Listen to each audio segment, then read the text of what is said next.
Hello everyone. In this video, we are going to discuss about the calculation process involved in the dead load for the roof trusses. So let's start.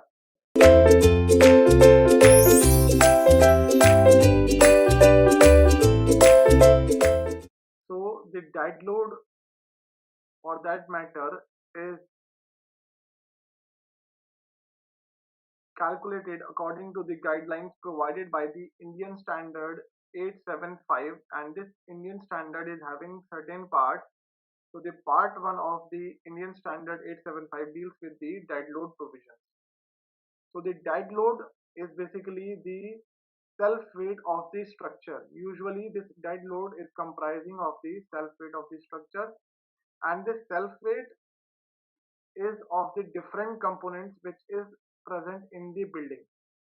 Now for the roof truss, since we are discussing about the dead load for the roof truss. So for the roof truss, these different components may be the purlins, the rafters, the roof covering material that has been provided, the bracing. So all of the components which are provided in the roof truss, the self weight of all of them will be calculated, and that will be giving us the value of the dead load for the roof truss. Now the value of the self weight for the different materials which are used as the roof covering, they are provided by another guideline, that is the Indian Standard 1911. The unit weight of the roofing material has been provided according to this code provisions, and the weight of the purlins, this is known prior to the use. So the weight of the purlins that will be used, because these are made up of usually the channel section or the angle section or the eye section. So whatever section we are using, so weight of the purlins is known prior to the designing, because the section that we are designing, that will be either of ISMB section, that is if we are using the beam section, then that will be of the ISMB or ISWB or ISLB section, and for that the weight per unit length, that is already known to us. So the weight of the purlins is already known prior to the designing. Now another component which will be used in the roof trusses, that is the weight of the trusses. So the weight of the trusses, that is to be calculated, and so for the dead weight of the roof trusses, or the dead load of the trusses in case of the industrial buildings, that is assumed to be the 10% of the loads which are coming onto the trusses.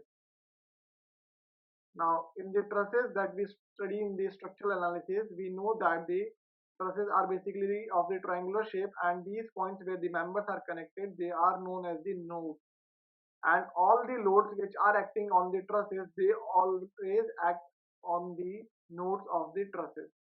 So that's why the loads that will be coming onto the nodes, the value of the dead weight of the truss is taken to be 10% of those loads, and a simple empirical relation has been given by the codal provisions for the calculation of the dead weight of the trusses. So the empirical relation for the calculation of the dead weight of the roof truss, the empirical relation for the dead weight of the roof truss, that is given by the relation of span by 3. Let's say if the span is of 15 meters, so that will be 5 plus 5, that means it will be 10 into 10, and this value that we will be obtaining, that is provided in the unit of Newton per square meter. That means it is the dead weight of the roof truss per unit area.